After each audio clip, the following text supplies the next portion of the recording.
Ole Miss and Alabama are going to do battle in Tuscaloosa this weekend, and it's kind of fascinating. Nick Saban looking at risk of potentially losing 2 games in a row at home to former assistants. And I'll say this, man, Lane Kiffin's troll levels are as strong as they have ever been right now. I believe he is incredibly confident going into this game. We talked about him mentioning that he thinks Travaris Robertson's making the calls, not Kevin Steele. Nick Saban denied it Monday. Lane Kiffin came back, and this is on tape, says, look, man, we saw what we saw in film, and as everybody knows, like, we know people there. Like, everybody knows each other. We talk to people there, and like, yeah, man, that's what we think.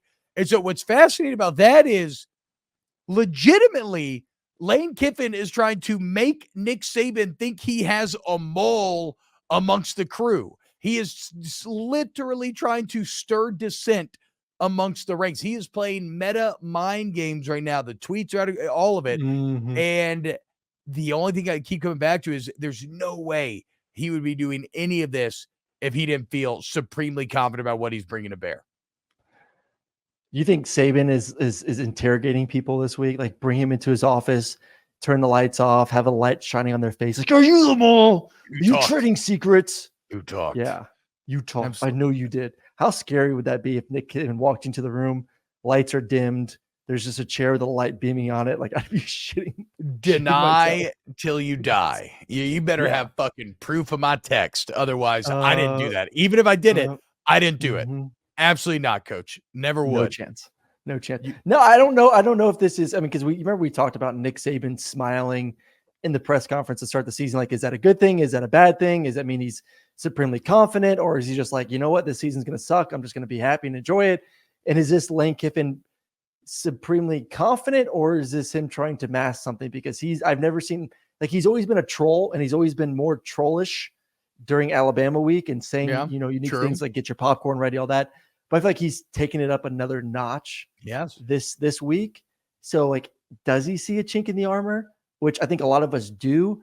And I said this yesterday when we were talking about Clemson and Florida State. Like, I think everyone in the SEC West, just like everyone in the ACC, looks at it as, if not this year, then when. I think you brought this up on a previous show of, like, if we can't beat Alabama this year, then when will we ever get to do it? Because we know they've recruited at a high clip.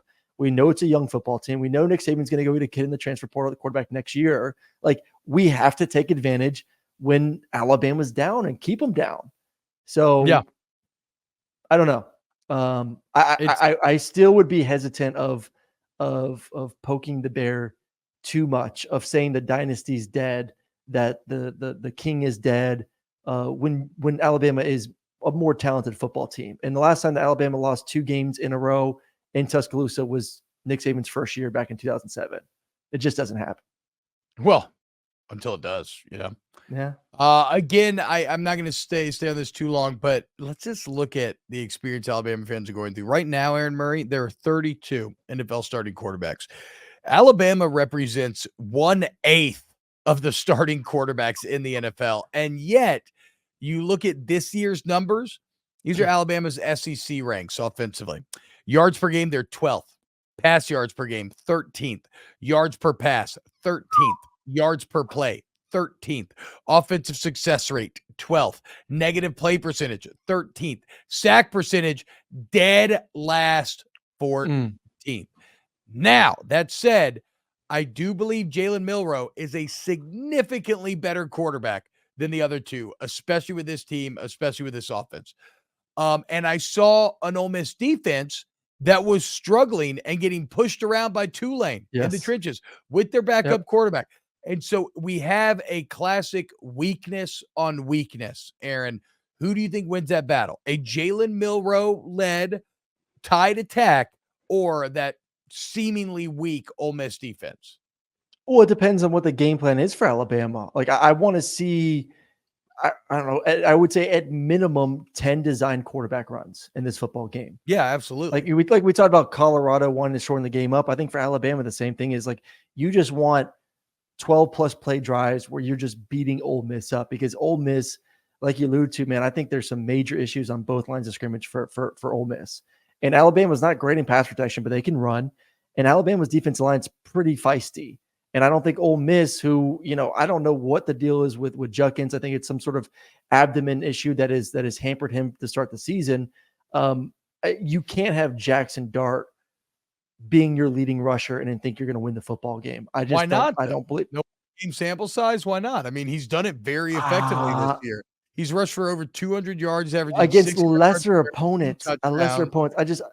If you're going to rush that much versus Alabama, you're going to get knocked around, and I think it's going to affect your throwing at some point. Okay, that's probably fair. It's going to affect you. You're going to be worn down. So on the road in Tuscaloosa, getting hit that much. So there's two issues. Like, is Judkins healthy enough to take a bigger load? Which right now doesn't. I didn't pull a Skip Bayless. Well, I didn't say anything. Calm down. Can he take some pressure off the quarterback? I don't know if he's healthy enough to do that. And I think Alabama, I think Nick Saban's hopefully going to put his foot down and say, we're running the quarterback. And that's it. That's it. Plain and that's simple. what I would do. I mean, that's all you can do. Run, and then take a shot. Run, take a shot. Run, take a shot. I think Alabama wins by double digits. Wow. Okay, so I was gonna say that's what it kind of sounded like. Everything you were breaking down was leaning towards. Which running you played with a lot of great backs in your day. Who could take the biggest load from you off of your backs? Yeah, like what you're talking about, taking a load off your quarterback's shoulders. Like, I'm saying who? Okay, Gurley. Okay, yeah, I didn't know. Did you play with is No Sean before your time? I can't remember. No Sean was before my time. Oh, okay, never mind. So that makes more sense. Wow. Shout out Gurley, man. I'm impressed. I don't know. You know what, dude? I may be an idiot. Jackson Dart's the 6th highest rated quarterback in the country right now. He's playing very good football. I think this is an Alabama team that's in a bit of shambles. I think the confidence of Lane Kiffin is going to rub off on this team. I do not have Ole Miss winning, but I have taken them with the points. I couldn't bring myself to go Ole Miss money line, but I think this is going to be a close one. And remember, it was close last year, and it was a significantly better Alabama team and a significantly worse Ole Miss team. What? With Ole Miss? I think Jackson Dart's way better than last year. I mean, no. Then he tried to get Spencer Sanders because he sucked kind of last year. Like, he's been elite since the spring. But Judkins ran for 135 yards, 5.4 yard average with 2 touchdowns. Okay, that's a fair point. But Judkins still going to play. And again, I'm just fading Alabama's offense. Alabama's offense has been shit. Pete Golding knows those players inside and out. He should, in theory, know some areas to push in which to have success. But, of course, that street runs both ways, right? Because they should know some of Golding's stuff that they want to do. Okay, so you have Bama covering. I have Ole Miss covering. I'm with you, though. Push comes to shove. I can't bring myself to say that Ole Miss is going to win this game.